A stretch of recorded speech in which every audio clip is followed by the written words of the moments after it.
Okay, this is the meeting where I've finally been given an agenda. I get up and speak it open to the public because I'm worried that they'll cut me off during the agenda. So I'm kind of lengthy trying to get everything out that I can because it could be the last time they let me speak for all I know. And lo and behold, they brought in the city attorney, Bill Kelly, to speak for them, and I don't even know that yet. And he also uncovers more documents that were withheld from me, like a city engineer's report done in 1987 on my property that the engineer says there's no stream on there, that it's just simply private property drainage ditches. And somehow Kelly's trying to use this in defense of the water coming through Seaview Terrace. But I'll put his speech on separately on a different YouTube because mine's kind of long. Okay, here we go. Else. The opportunity.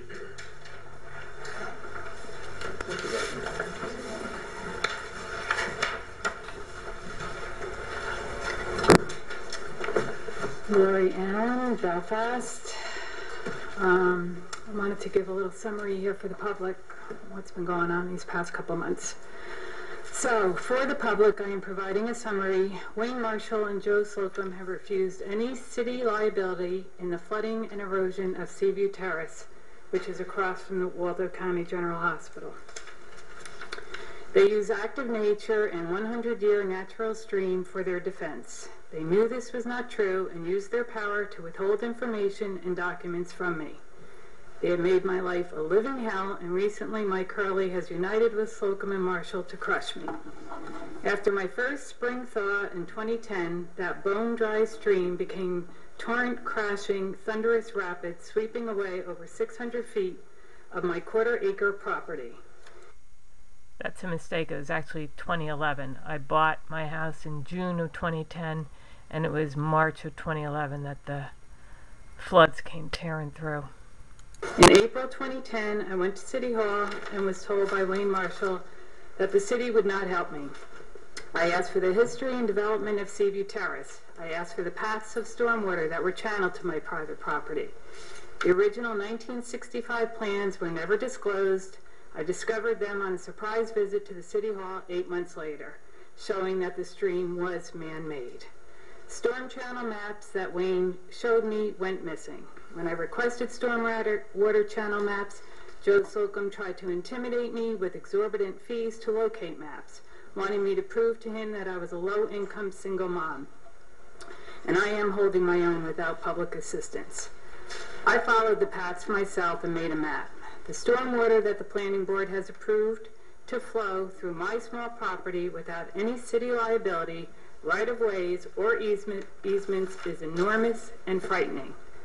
What they have been hiding from me is stormwater coming from a massive holding tank at the Captain Albert Stevens School and adding to it all the way down through Sweetser, the Birches, across White Street, where it could have went down White Street right down to the bay through the park. But no, it's crossing White Street to Tall Pines, picking up more water, to Midcoast Mental Health, the Volunteers of Americas, the National Guard, McLeod Trailer Park, and beyond, all into my quarter-acre property that is eroding at every rain or snow. After 7 months of enormous requests for help and information, I was forced to publicly speak while choking back the tears on November 1st, only to go home and watch Marshall and Slocum discredit me as council silently listened. For 5 more weeks, I requested help and information from council. No response. On December 6th, I come before the council again, armed with truth, maps, plans, and photos. Long after I left this meeting, I watched in horror as Mike Hurley denounced me publicly, as council again silently listened. First, I will define slander and repeat Mike Hurley's communications. Since the meeting, I received a letter dated 12/2 from the city manager's office confirming the lie that it was 8 years ago that Bob Richards, DPW director, acknowledged stormwater work on private property on Seaview Terrace. When forced to produce records, the work was done on 10/1/09, within the 7-year liability. Slander is the oral communication of false statements that are harmful to a person's reputation. If the statements are proven to be true, it is a complete defense to a charge of slander.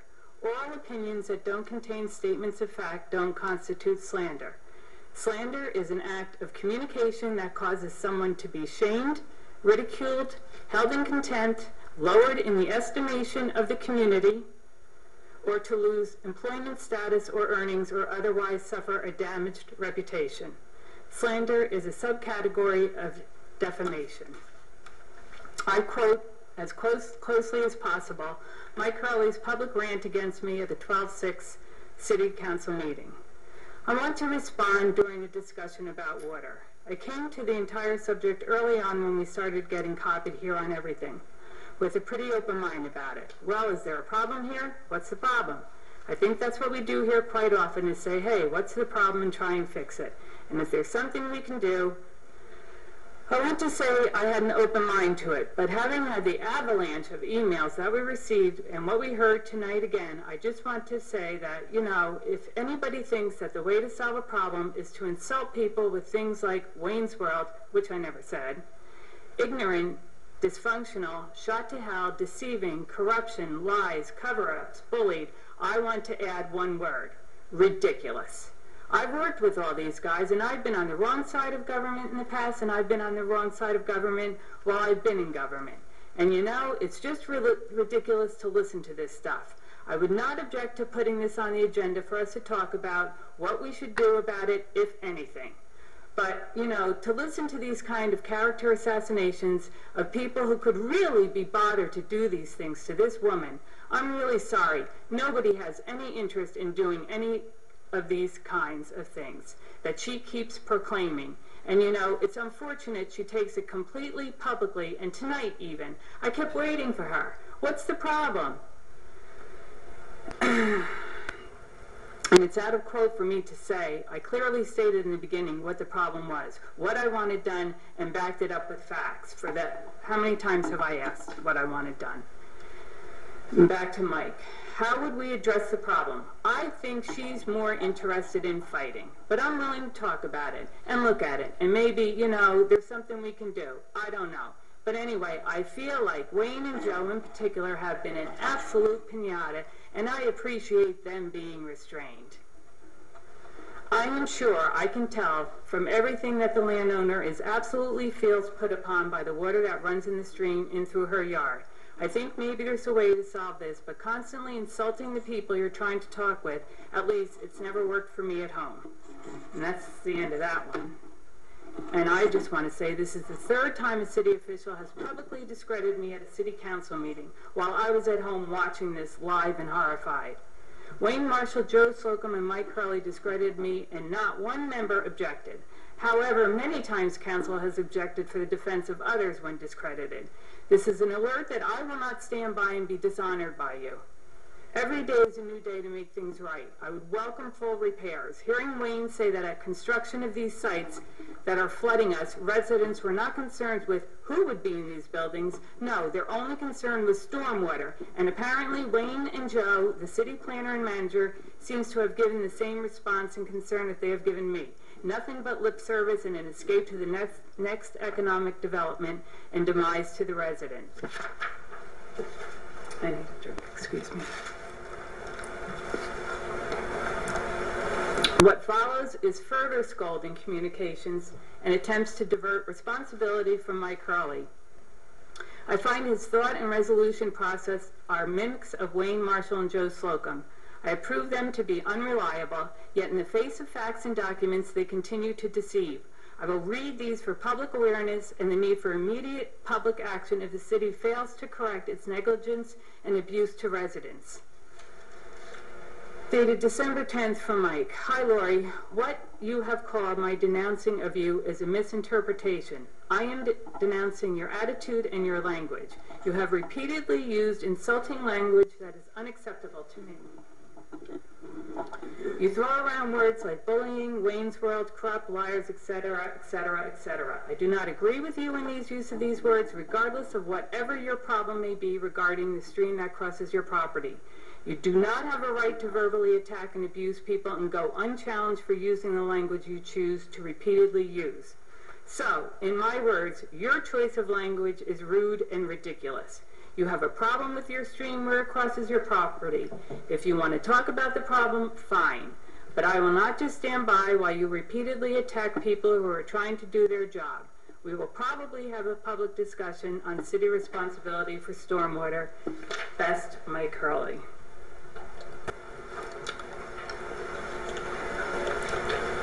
Then on December 12th, hi Lori, I have been on the good and bad side of government for many years.